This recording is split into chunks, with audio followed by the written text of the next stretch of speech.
Երգիր տանող ճամփան մեր ցավի ու հիշողության արահետներով է անցնում։ Այն ժամ, երբ մեր զգոնությունը թուլացավ ու անմիաբանության աղտն ավելի վարակեց մեզ, երբ հզոր հայրենիքի ու պետականության հրեղենձին լքեց մեզ նման ձիավորին, այդ ժամ մեր թուլությանը ու անմիաբանությանը սպասող թշնամիները արշավեցին ավետյաց երկիր։ Եվ մեր կորուստներն ավելին եղան, քան հաղթանակները։ Կորցրեցինք մեծ Հայաստանը, նաև նրա սիրտը, տարոն աշխարհը, մուշ ու սասունով, վասպուրականով, եւ այսօր աշխարհ ընկած բախտ ու արդարություն ենք փնտրում, օտար երկրներին ապավինում, մոռանալով, որ այդ արդարությունը ընդամենը սրի ծայրինն է, եւ դա մեզ կարող է տալ միայն մեր նշխար Հայաստանը։ Ինչևէ, կորցրածի անպարագիծ ցավի հետքերով գնում ենք Երգիր։ Վրաց թուրքական պետական սահման անցնելուց հետո առաջինը եղանք Կարսում, 10-րդ դարի հայոց մայրաքաղաքում, որը 1920 թվականի հոկտեմբերին առանց կրակոցի հանձնվեց թշնամուն։ Դա մեր պատմության ամենաամոթալի դասերից է, որ մեկընդմիշտ հիշեցնելու է անմիաբանության, կուսակցությունների խաղերի, մեծ տերությունների աշխարհաքաղաքական դավերի եւ փրկությունը ուրիշ երկրներում փնտրելու կարճամիտ ու կործանարար մեր տեսլականները։ Այն, որ Լենին Աթաթուրք առերես կարմիր եղբայրության սև դաշույնը մեզ թիկունքից դավադրաբար հարվածեց, աշխարհն էլ գիտի, բայց մենք նաև մտածենք, որ մեր թիկունքը մենք էինք անպաշտպան թողել։ Կարսի բերդը նախ մեր հոգում արդեն քանդվել էր, դրա համար էլ թողեցինք առանց կրակոցի։ Խայտարագությանը չդիմանալով գոնե սպայի իր պատիվը փրկելու համար գնդապետ Մազմանովը սեփական ատրճանակը ուղղեց իր ճակատին։ Այսօր մենք իրավունք չունենք ամոթի այդ կրակոցը մոռանալու, դեռ ինչքան չկրակված փամփուշտների պարտք ունենք մարելու։ Կարսի բերդի անմատչելի պարիսպներից շրջվելիս մեր թախիծն ավելացրեց Առաքելոց եկեղեցին, որ վաղուց մզկիթ է դարձել։ Իդեպ որպես մզկիթ լավ էլ պահպանվում է։ Նույնիսկ հատակն ամբողջությամբ գորգապատ է եւ միայն բոկոտն կարելի է ներս մտնել։ Առաքելոց եկեղեցուց քիչ ներքև Վարդանի կամուրջն է, որով հասանք այն տունը, ուր ծնվել է Նաիրյան մեծ երգիչ Եղիշե Չարենցը։ Այս կիսավերակում այսօր թափառական քամու հետ մոլորված շրջում է Չարենցի անհանգիստ հոգին, որ նույնիսկ հայրենիքում էլ գերեզման չունեցավ։ Կարսում Չարենցին հիշեցնող ոչինչ չէր մնացել, բացի Նաիրյան ցավից։ Տանավերակներից մեզ էր նայում Չարենցի խռոված դեմքը, իսկ շուրթերին քարացել էր նրա հավերժ իմաստուն պատգամը. «Ով հայ ժողովուրդ, քո փրկությունը քո հավաքական ուժի մեջ է»։ Այդ պատգամը կարծես մոռացել ենք եւ ընդամենը հիշում ենք, երբ դանակը հասնում է ոսկորին, բայց ինչքան կարելի է դանակը հասցնել ոսկորին։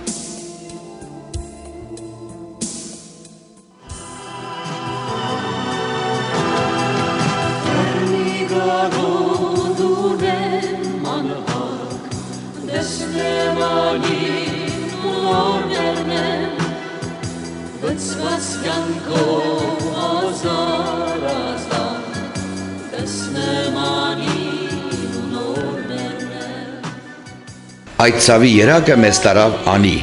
10-ից 11-րդ դարերի հայոց մայրաքաղաքը, որն ուներ 100,000 բնակիչ։ Մետաքսի մեծ ճանապարհով Անիի վաճառականները արևելք ու արևմուտք էին հասցնում հայոց ոսկեձեռիկ վարպետների արտադրանքը։ 1001 եկեղեցի ունեցող Անիի բնակիչների մի մասն ապրում էր Գայլաձորի քարանձավներում։ Թեև այնքան էլ ճիշտ չէ հետին թվով պատմությանը գնահատականներ տալը, բայց միթե արդար էր գրեթե ամեն քայլափոխին Աստծո տաճար կառուցողն ապրեր քարայրում։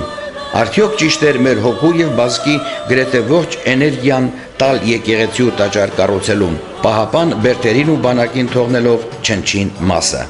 Մենք շատ նվիրվեցինք տաճարներին, նույնիսկ սրից ավելին, ու դա նկատեց մեր թշնամին։ Սխալներին ու կորստին հաջորդող ողբը, որ դեռևս խորենացուց ենք հիշում, ընդամենը ցավն է բազմապատկում։ Իսկ նույն սխալը մի քանի անգամ կատարողին ոչ միայն թշնամին, այլև Աստվածն էլ է պատժում։ Եվ հազարամյա գենետիկ բարդույթներով Անիի ավերակներում արդարության փոխարեն պետք է ընդամենը հզորանալու դասեր փնտրել։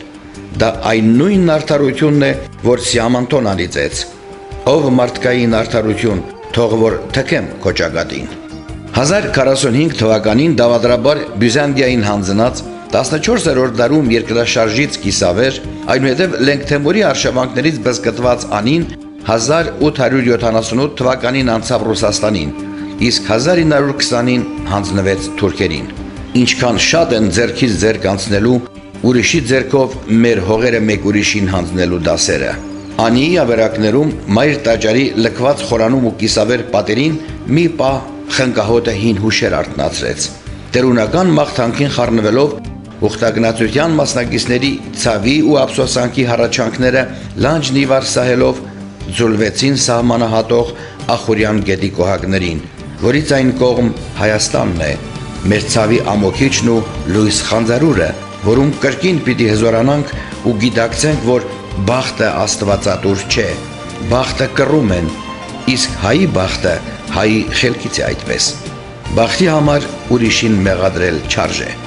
Այս էլ քանի 100 տարի բախտ որոնող ենք դարձել։ Թողներեն մեզ մեր մեծ պապերը փոքրիկ հանդիմանանքի համար, բայց մենք ենք մեր ճշտի ու սխալի տերը, ուրիշ ընդամենը կարող է միջամտել։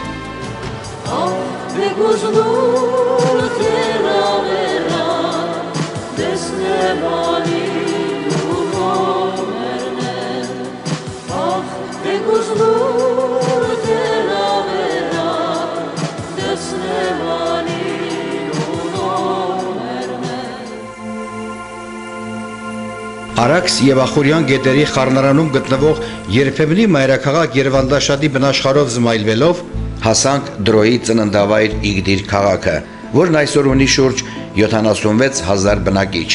Վերջին տարիներին վերաբնակեցվել է ազերիներով։ Իգդիրի դեմ դիմաց Արարատն է, կողքից, որի լանջերին ու ստորոտներին խաշնարած քրդերի վրաններն են։ Այստեղից Մազիսը չունի այն վեհությունը, ինչ Հայաստանի կողմից է, թեև բիբլիական գագաթը այստեղից էլ ավետում է իր տիեզերական խորհուրդը։ Սար նահապետը տխուր էր ու սպասողական, Սարը կանչում էր իր սարվորին, իսկ Իսահակյանի անմատողերը ակամա հիշեցրին, որ սա էլ կանցնի։ Արարատի ձեր կատարին դար է եկել վարքյանի պես ու անցել, անհուն թվով կայծակների սուրն է բեկվել ադամանդին ու անցել։ Բարեկարգ մայրուղու անակնկալներով լի ոլորաններով և աչ ու ահյակ հրաբխային լավայի քարեղեն հայացքով, թոնդրակ սարի հայացկանետ գրկով հասանք պատմական Դարոյինք։ 5-րդ դարում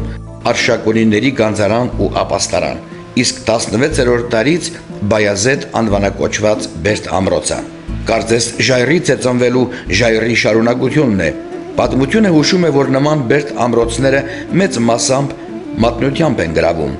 Այս դասը շատ էր պարզ, անառիկ դարպասները հիմնականում ներսից են բացվել։ Այս մտորումներով հասանք Բերկրի։ Թուրքերն այն անվանում են Մուրադիե։ Բերկրիի զմայլելի ջրվեժի անկրկնելի գեղեցկությունը, ջրաշիտերի կազդուրիչ զովությունը մեկ անգամ եւս մեզ հիշեցին կորստի մեծությունը։ Բերկրին Աստծո եւ բնության պարգևն է, իսկ նրա կորուստը Աստծո պատիժ։ Արջևում Վան քաղաքն էր, մեծ հայքի վասպուրական աշխարհի թագուհին, մեր թվարկությունից առաջ 6-րդ դարից Երևանդունիների մայրաքաղաքը։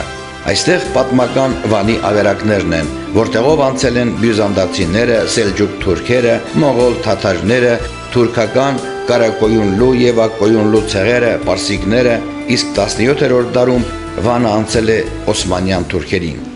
Հին քաղաքից ոչինչ չի մնացել։ Այսօրվա Վանն ունի 332,000 բնակիչ, հիմնականում քրդեր են, նաև թուրքեր ու դավանափող հայեր, որոնցից շատերը մտերմիկ խոսակցությունների ժամանակ ընդամենը շշուկով հիշեցնում են, որ իրենց նախնիները հայ են։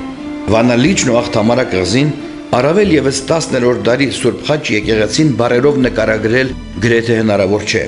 Աղթամարա լճափ հասնելուն պես բոլորը ջուր են նետվեցին, որի աղահամ կոհակներին կարոտի ու ցավի արդյունքի դառը կաթիլներ խառնվեցին։ Լիճը սրբազան ավազանի էր վերածվել։ Մարդիկ կարծես կնունքի էին եկել ուխտի, որի շարունակությունը եկեղեցում էր։ Թուրք ոստիկանը մի քանի անգամ զգուշացրեց, որ եկեղեցու ներսում լուսարձակով նկարելը արգելվում է։ Երբ երրորդ զգուշացումից հետո ոստիկանը մեր լուսանկարչական ապարատը վերցրեց, բացատրություն պահանջեցինք, եւ նա թուրքական դիվանագիտությամբ բացատրեց, որ լույսը կարող է վնասել եկեղեցու որմնանկարները։ Առաջին հայացքից կարելի էր ուշաթափվել հայկական մշակույթի կոթողներից մեկի նկատմամբ նման հոգատար վերաբերմունքից, բայց իրականում Սուրբ Խաչը նրանց համար եկեղեցի չէ, այլ ընդամենը տուրիստական հանգրվան, բիզնես։ Վանի արևմտյան մասը կոչվում է բուն քաղաք կամ քաղաքամեջ, ուր 100-120 մետր ուղղաձիգ քարաժայռին հին Բերդի մնացորդներն են, իսկ արևելյանում Վանի հայտնի Այգեստաններ։ Վանեցիները գեղեցիկ խոսք ունեն. Վանը այս աշխարհում է, դրախտը այն։ Իսկ ամերիկացի միսիոներ Էյնոլդսը գրել է. դժբախտություն պիտի լիներ առանց Վանը տեսնելու մեռնել։ Հիշենք նաև հայտնի հայագետ Լինչի խոսքը. Նեապոլից հետո անպայման մեկ անգամ պետք է տեսնել Վանը եւ հետո մեռնել։ Վանը ոչ միայն մշակութային, այլև ազատագրական շարժման կենտրոններից էր։ Ցավոք ժամանակն այստեղ ավելացնում է պատմության կեղտարար փոշին, որը սրբելու համար այսօրվա արդարության անլվա ձեռքերը դեռևս պատրաստ չեն։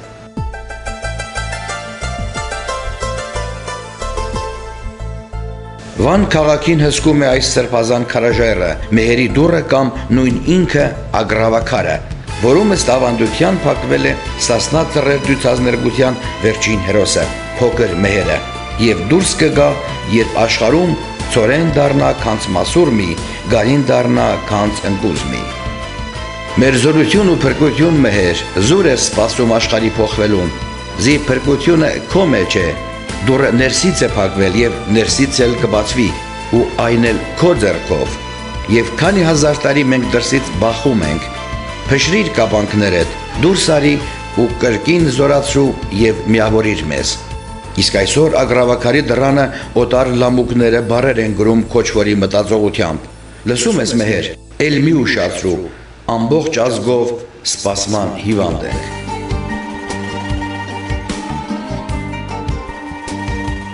Սա Վարագա լեռան լանջին 7-րդ դարում հիմնադրած վարագավանքն է, ավելի ճիշտ նրա ավերակի մի մասը, ստվերը։ Վանական համալիրից նշխարներ են մնացել։ Արևելյան պատին դեռ պահպանվում է Վասպուրականի Սենեքերիմ թագավորի կնոջ Խուշուշի արձանագրությունը։ Վարագավանքում գործել է դպրոց ու տպարան, որ Խրիմյան հայրիկը տպագրել է հայրենագիտություն գիրքը, որի դասերը ցավոք լավ չսերտեցին եւ մեր պապերը եւ մենք։ Այստեղ ուսուցանել է նաև Վիպասան Ռաֆին, իսկ այսօր մի քուրդ խաշնարած տարածքը բոստան է դարձրել։ Կիսավեր վանքը սեփական տուրիստական վայր ու իր օրենքներով տնօրինում է։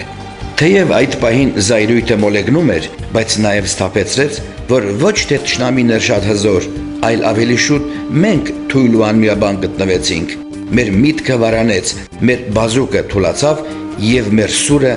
մեր ուզածով չկտրեց։ Վարագավանքն էլ մի տխուր դաս էր, մեր հոգևոր արժեքները հայի առաջին խելքով պահպանելու փորձություն։ Տեսնես, երբ ենք միանգամից մտածելու նույնիսկ թուրքի կողմից հիշվող հայի վերջին խելքով։ Բիթլիս քաղաք շատ էր լեռնային, նամակ չկար Անդրանիկից։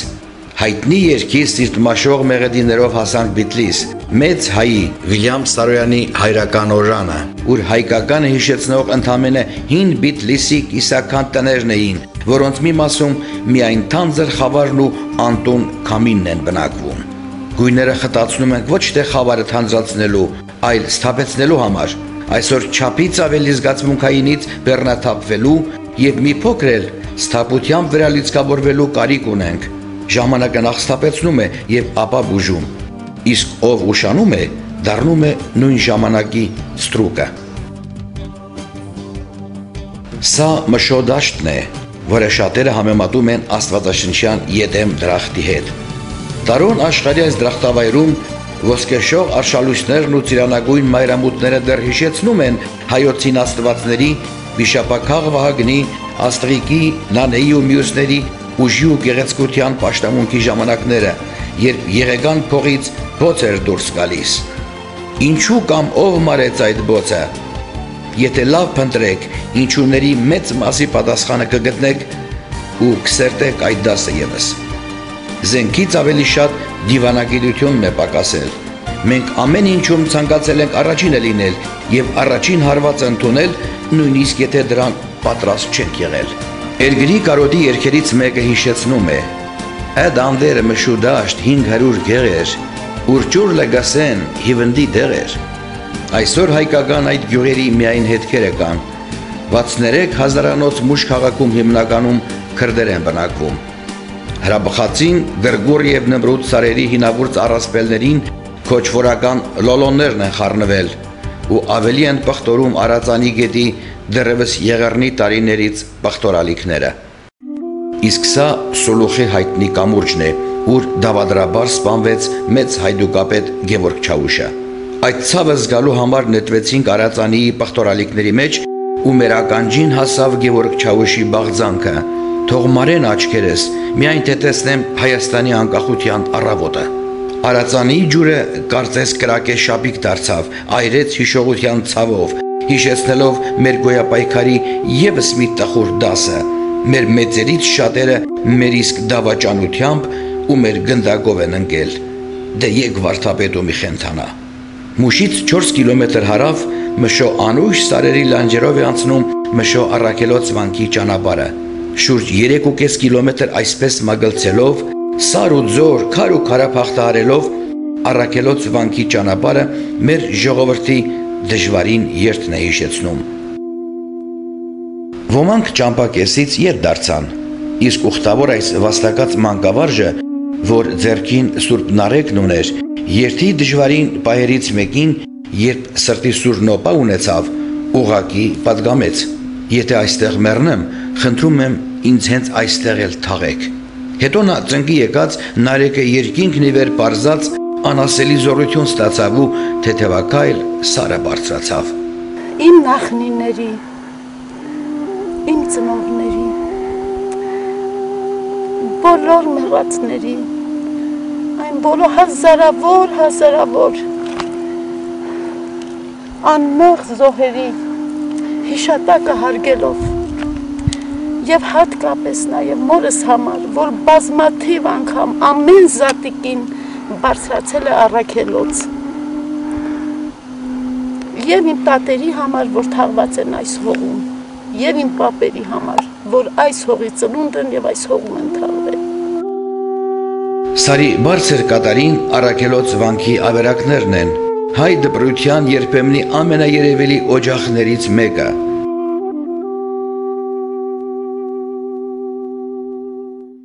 Արծիվների բույն չկնաղդալ որիկ, կոմես պարկարավ հերոս Անդրանիկ, գևար կուսերոպ հրայրարաբոն, և դու մշեցի քաջն մախլուտոն։ Նույնիսկ վանքին դիրություն անող քուրդ յայլավորն ու իր երեխաները մի պակարացան երկի մեղեդիներից։ Գինին իբրև հաղորդություն ցողվեց շրջված խաչքարին, որը լվանալուց հետո ուխտագնացության տղաները կրկին տեղադրեցին պատին, որի բզկտված մարմինը խոշտանգված մարդու էր նման։ Թամաշա եկած եւ դրան մուրող երեխաները զարմանում էին, թե ինչու են այս տարօրինակ տուրիստները թաշկինակները հող ու քարով լցնում։ Տեսնես աշխարհում ուրիշ որտեղ կա այսպիսի տուրիստ, որ իր հետ հող ու քար տանի։ Ախր մեր ցավն ուրիշ է, նայողը անհաղորդ, աշխարհը անտարբեր, իսկ աշխարհին պատմելով վերքը չի բուժվի։ Ուրիշի դեղուդարմանը մեր ցավին բալասան չի լինի։ Ցավոք այս դասը 1000 տարի մենք համառորեն լավ չենք սերտում։ Մշո Աստվածածին Կիսավեր եկեղեցում ոչ միայն աստվածային, այլև մարդկային ոչինչ չէր մնացել։ Այս պատկերներից կարելի է համոզվել, որ մարդ կոչված բանական էակը կարող է կրկին քարանձավ մտնել։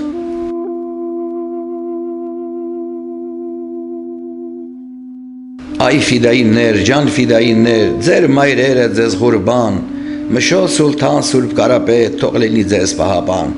Այդ երգով հասանք Սուրբ Կարապետ վանքի ավերակներին, որ ժամանակին եղել է պատմական Հայաստանի գյուր ու գրչության ամենաերևելի տաճարը։ Այսօր Սուրբ Կարապետն է պահապան հայցում, իսկ նրա ժամանակավոր տերը վանքը բակ ու փարախ դարձրած քոչվորն է, որը վանքի խաչքարերով իր տունն է կառուցել։ Իսկ խորանում խունգի փոխարեն աթարով վառարանն էր ծխում։ Քրդուհին փորձեց խորանը տանող ճանապարհը փակել, բայց ձեռքերից մեջ գալարվող տեսախցիկից ու աչքերից հայացքից երկյուղելով մի կողմ քաշվեց։ Երեխաները մանի ասելով դրամունվեր էին մուրում։ Մշո Սուրբ Կարապետ վանքի ավերակը հայոց դանթեական դժոխքի ամենատխուր պարունակներից էր, որ մեր լեզուն կապեց, բերանը փակեց եւ միտքը դաժան վերքոտեց։ Մեր այս կերպ լռությունը մեր պատմության ամենատխուր դասերից է։ Ամենից ծանրը լռության խոսքն է, որ ժայռը ծակող կաթիլի պես դանդաղ հոգեհան է անում։ Էլիլա Դիմալուսում, ախելիլա Դիմալուսում, բրնիկ ժամփան,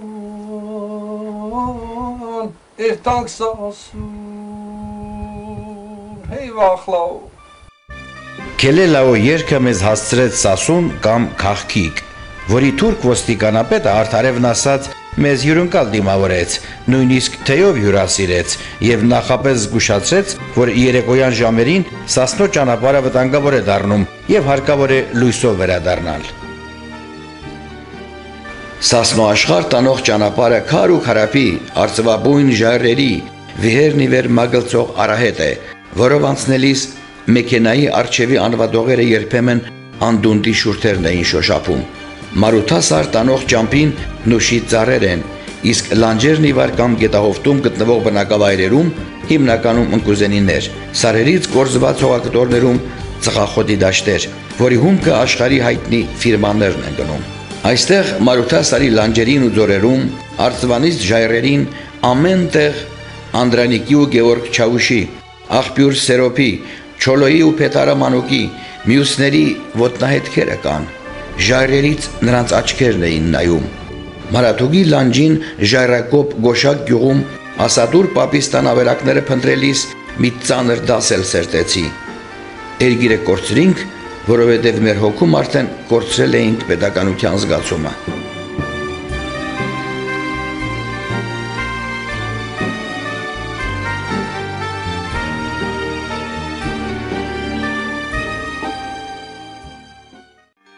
Իր պապերի Սասնո Վարդնոց գեղատեսիլ գյուղին նայելիս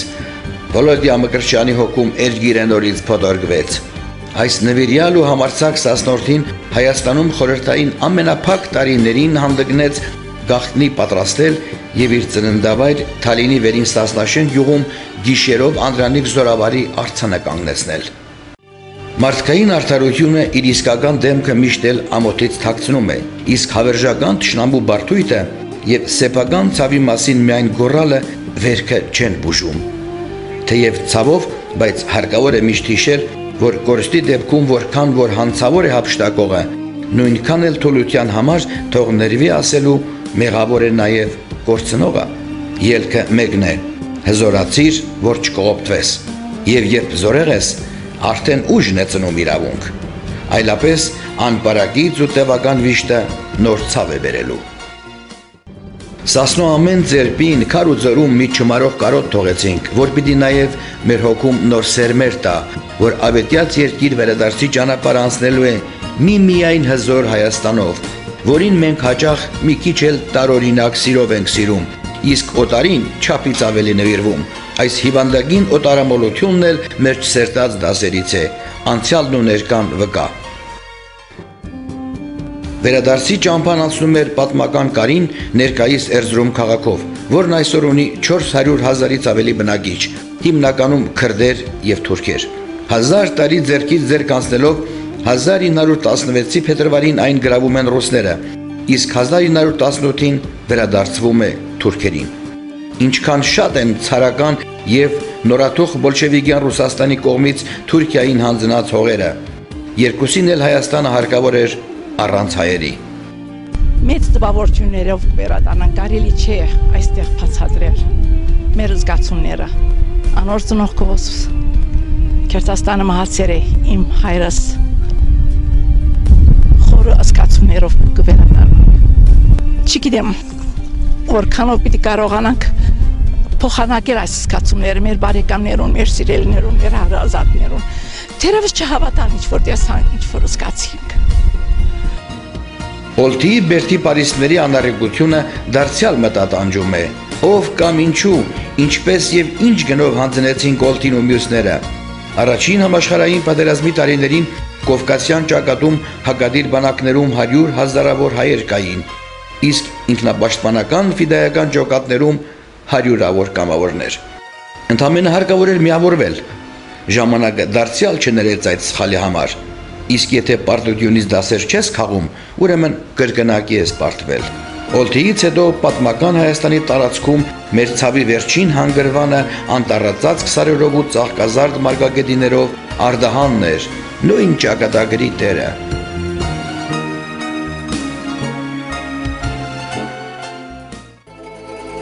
Թուրք-վրացական սահմանն անցնելիս